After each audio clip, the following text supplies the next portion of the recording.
Okay, so this is where I start off. So I went to property prices. So I went open a new tab, went to propertypriceregister.ie. Went down to the download page at the very bottom right corner. Selected the county. So I just went with any county. So I go with Cork. Picked any year, and then I picked all months performing the download and clicked there to download. And I did this with all these counties that I had here. So I have Dublin down to Wicklow, and with all these counties, I I each download them all and then put them into one table by themselves. So as you can see here, I picked from 2010, took from 2010 from all the tables, then all the way down to 2011, just scrolling down, scrolling down, scrolling down. These are all the prices of 2010 with the year and the price.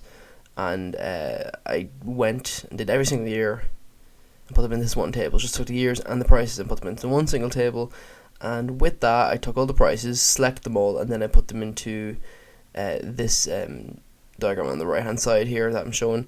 Obviously the Dublin County Dublin prices, the house prices on the side, on the years 2015, 2010, and you can kind of see that the prices in Dublin are clearly like spiked like more frequently. So obviously there's more houses being bought for more expensive money, and obviously did that with all these counties that are here. And then I took the averages of each of the counties. So I did this query, this MySQL query here. So select average price, and then took out that, and then I could replace a county and then the year that I wanted the average of. And with that, I actually had a table that looked like this, and basically it was for each county each year. Going in 2015, so that's the average price on the very right hand side for each county I did. And the only problem I had with MySQL, I couldn't get it installed on my actual desktop, so I had to do it in school, but in college. But I used this query a lot, getting the average price of all the houses. So this part here is obviously this is the county loud table. So you can just see there's one huge spike in there.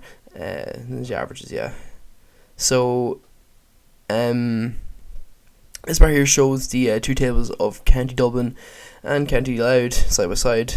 In the Dublin one, you can see from the 2010, 2015, there's a lot more spikes of obviously more expensive houses being bought, going up to 900,000.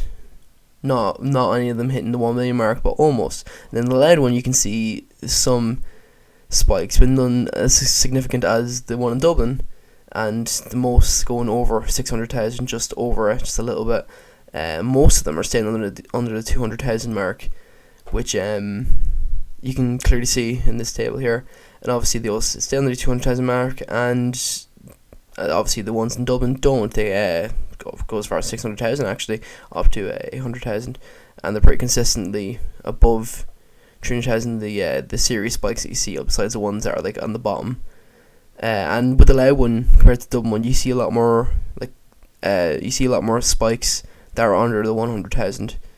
And speaking about the future tense of buying a house in Louth, now would probably be a good time, as you can see here, that the spikes are actually staying underneath the 100,000 mark, which means that houses are cheaper consistently now, more so than compared to 5 years ago in 2010. Not as many significant spikes over 100,000, and obviously the one outlier towards the 2011, 2012 mark that goes over 600,000. And with that, I could probably conclude that probably now would be the best time to buy a house in Louth, seeing as it's more consistently lower than it would be in the other places.